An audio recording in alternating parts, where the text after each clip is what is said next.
Velkomin Baksviðs.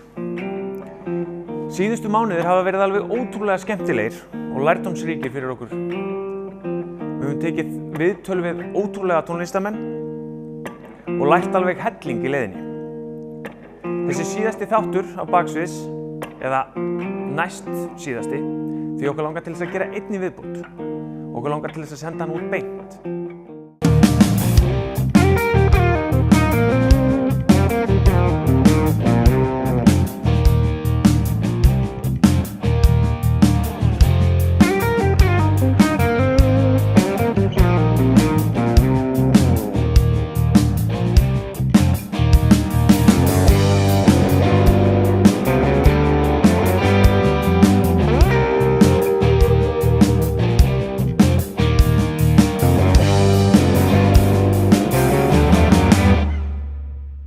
Í þessum þætti ætlum við að heimsækja jazzgítarleikarann Andrés Þór og hann ætlar að spila fyrir okkur nokkra juicy jazzhljóma.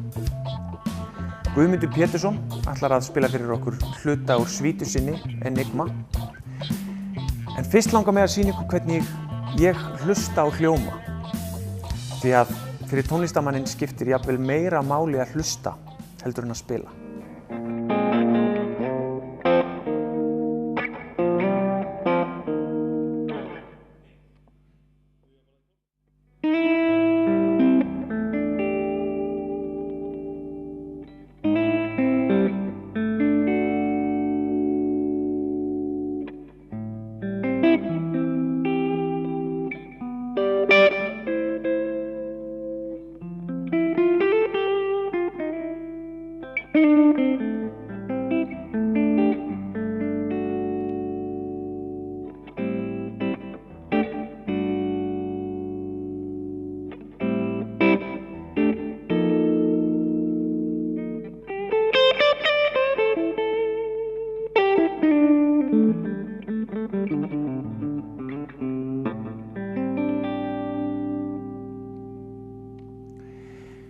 Það skiptir svo ótrúlega miklu máli fyrir tónlistarmenn að hlusta á það sem hann er að spila. Daginn fékk ég nemanda til mín sem sagði: ég veit ekki alveg hvort að þetta sé D-dúr eða D-moll, eða hvort að þetta sé D-dúr eða D-moll. Og alltaf þegar ég kenni hljóma þá kenni ég fólki að hlusta á hljómana, því að hljómarnir segja okkur svo margt. Til dæmis segi ég alltaf dúr er glaður og ef þið hlustið á dúr þá er alltaf svona glaðlegt yfirbragð, sama hvaða hljóm ég spila. Og mollinn er alltaf svolítið sorgmætari.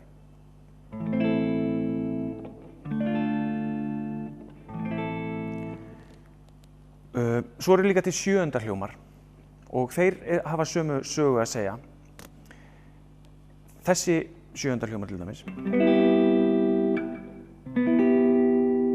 er væminn, finnst mér.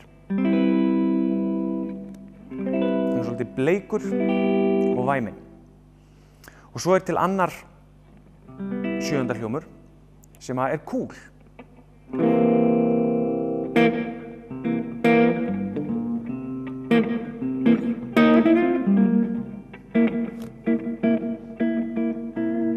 Og sjöundarhljóman er mæ-sjö, hann er væminn. Og sjöundarhljómur er kúl. Þarna á einfaldan hátt erum við búin að læra hvernig við getum þekkt hljóman í sundur og sett þá í svona fjölskyldur. Dúr er glaður, moll er leiður, Maisjö væmin og sjö cool.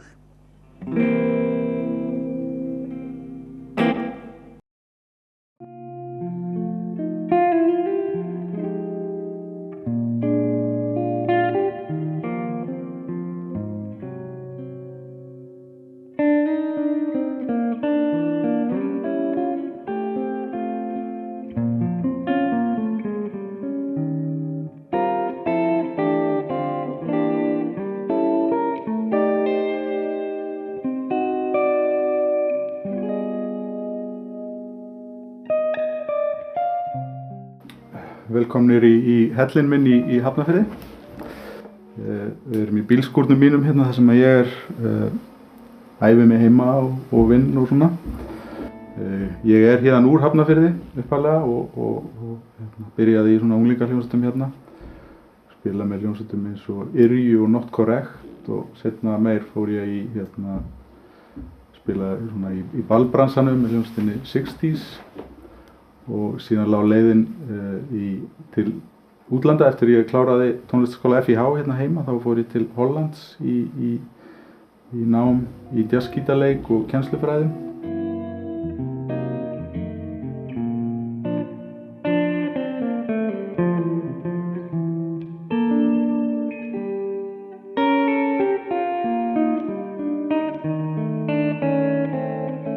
Hvenær færður þið yfir í jazzinn? Varstu alltaf í jazzinum eða varstu jazzgítarleikari þegar þú varst í 60s? Þar var áhuginn að kvikna. Sko. Þá var ég að læra í tónlistarskóla FIH og það kviknaði einhver áhugi í kringum það. Reyndar byrjaði aðeins fyrr, hann var ekki kannski endilega í gegnum kennaran, það var meira að ég átti svona félaga sem voru með mér í menntaskóla sem lánuðu mér einhverja plötur sem að kveiktu í mér. Ég held að ég hafi fengið lánað hjá einum vini mínum sem var bassaleikari með mér í bandi, Viðar Hrafn Steingrímsson. Hann lánaði mér Pat Metheny Questions and Answers plötuna. Þá var ég búinn að vera að hlusta eitthvað á jazz en það var svona platan sem þá small þetta. Ok, ég vil gera þetta.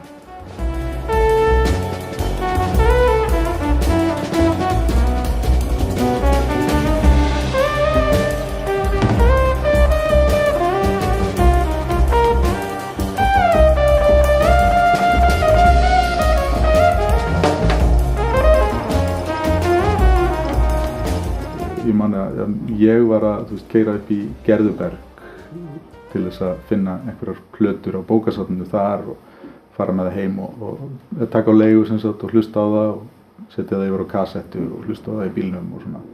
Meðan að í dag þá aðgengið að þessu öllu einhvern veginn miklu betra. Þannig að ég hugsa að það sem að kannski hjálpar fólki sem að vill leita sér upplýsinga bara að vera svona pínu obsessed. Já, ég held að það sé eiginlega, þetta þarf að vera svona obsession sko, til þess að fara út í þetta og bara leita og þá finnur maður eitthvað. En kannski aðallykillinn þá halda sig við einhverja litla hluti. Því að það er svo gott aðgengi öllu þá verður þetta svona svolítið overflow af upplýsingum. Þannig að ég held að sé að maður er búinn að finna eitthvað eitt sem maður heldur að sé áhugavert. Bara svona fókusera á það og leyfa því svona að mjalla. Og það er allt í lagi að vera að skoða litla hluti í einu. Eins og Jim Hall talaði sem dó nú bara fyrir nokkrum árum. Og þegar hann var ungur þá átti hann eina plötu held ég. Sem að Charlie Christian gítarleikari er að spila með Benny Goodman. Og hann kunni hana bara utan bara þessa plötu. Það var svona hans skóli. Það er mjög svona afmarkað sem hann hefur haft aðgengi að þarna.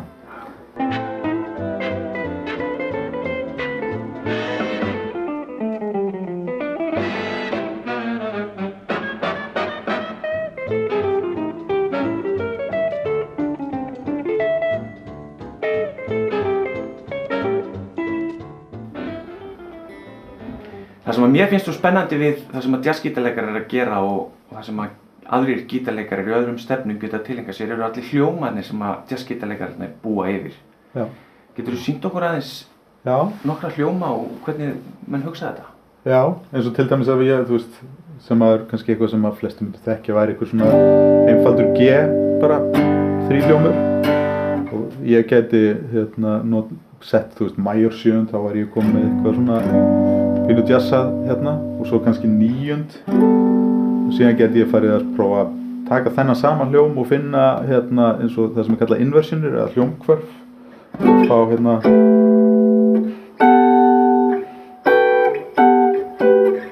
þetta var til dæmis allt sami hljómurinn, bara major 9 sem er engin 5 í og svo bara frá 9 og frá 3 og frá 7. Já, bara þú veist, svona þríhljóm, þú veist, og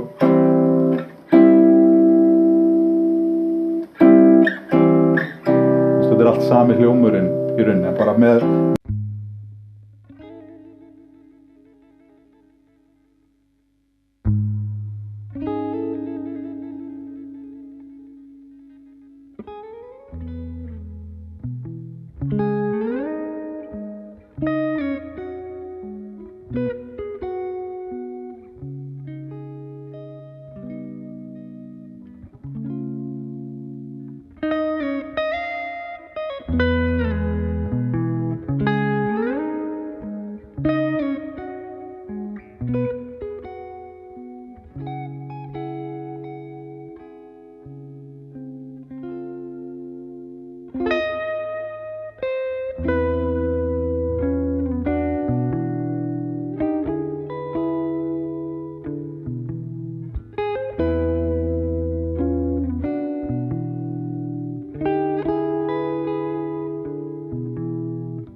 Flesta tónlistamenn langar til þess að skapa tónlist því að það jafnast ekkert á við það að spila sína eigin tónlist fyrir aðra.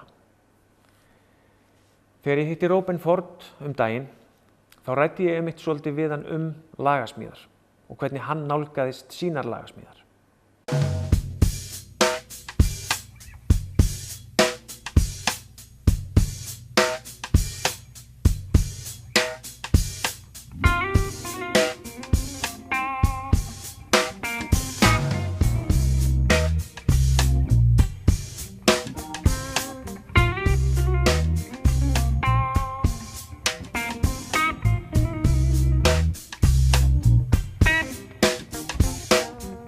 Two things you need to write a song. You need a title, and you need an idea of what the song is about. Now that sounds so like, really? That's your tip? But it's profound. A title and an idea of what the song is about, and once you start writing that, either one can change. The title can change, and the idea about what the song is about can change. This is kind of the same thing I was just saying. You know, it's you can start with a bad idea. It's okay. You know, let it it evolve. So I took that and put that in the bank. You know, for me, I really do kind of work that way. And secondly, Oscar Hammerstein II, very famous musical writer. You know, from New York. He also, there's a Oscar Hammerstein II on lyrics. This is called. I highly recommend getting that. Stephen Sondheim on lyrics. Highly recommend getting that. And the thing that I took away in particular from Oscar Hammerstein is he said, don't worry about a rhyme. You know? He said, only use a rhyme if it really serves the song in some way special, you know?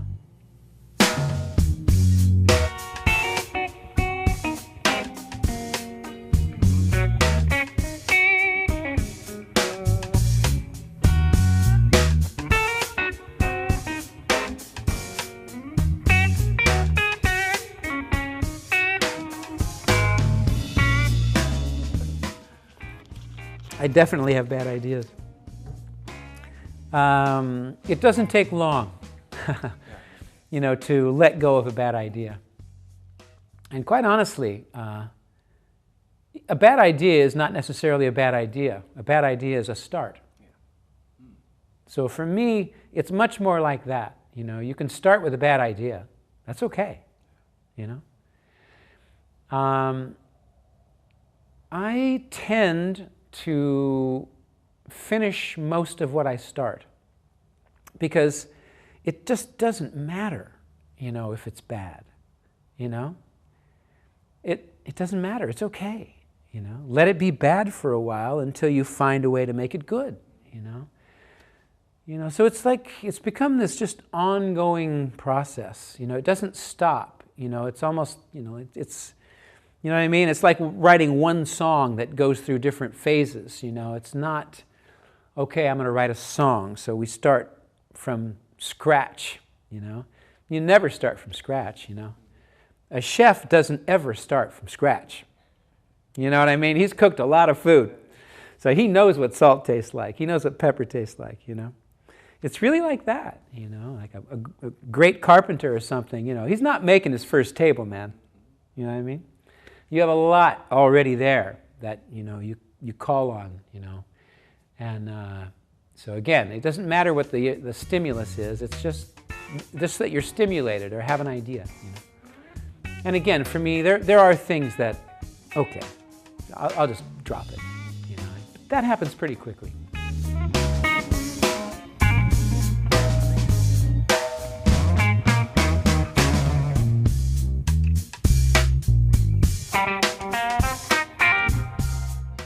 I get great people around me, you know, and I draw on them, you know, like, wow, you making me look good. That's what Miles did, you know. And the way he fulfilled himself outside of that artistically was by painting, not by going and practicing 2-5-1s, I mean, you know, or Indian music, you know, I mean, which you can do, but he wanted to enjoy himself rather than beat himself up.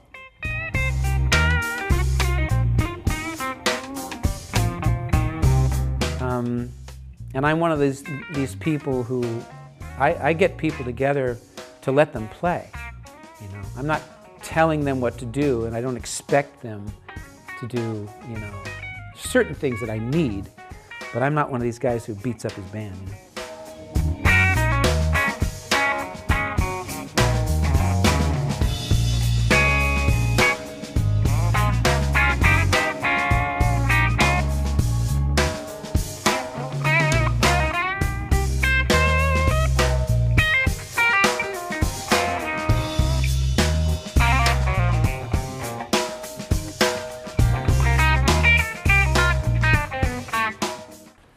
Við fengum frábæran gítarleikara til þess að enda þáttinn fyrir okkur í dag. Hann heitir Joe Robinson og hann hefur verið að túra allan heim með gítarinn sinn síðan hann vann hæfileikakeppnina Australia Got Talent árið 2008. Gjörðu þið svo vel. Kind of still one, right? Yeah. All right, here we go.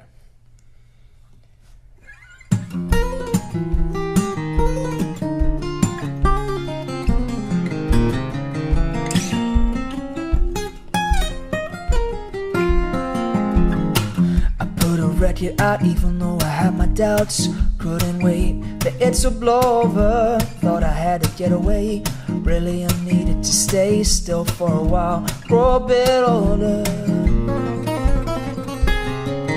And here I am standing tall. Bring it on, wrecking ball. Come and get me. Come and get me. 'Cause I'm ready for it all. I'm back at full force. hit this town like a hurricane, and I'm gonna rain on this parade. Let me introduce you to a brand new me.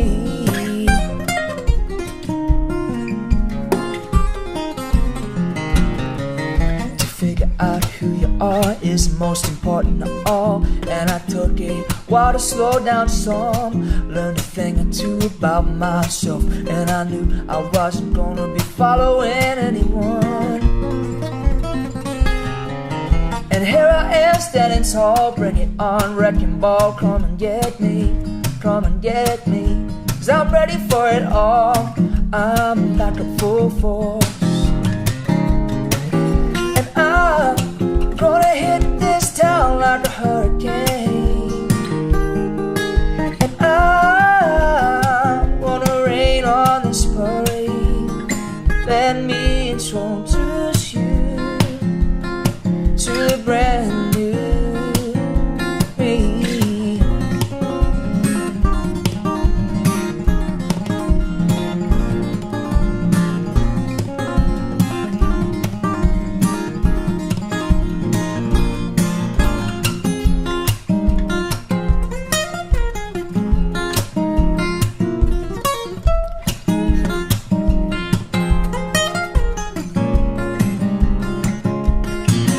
You tried to drown me, 10 feet down me, chain and bound me without no key.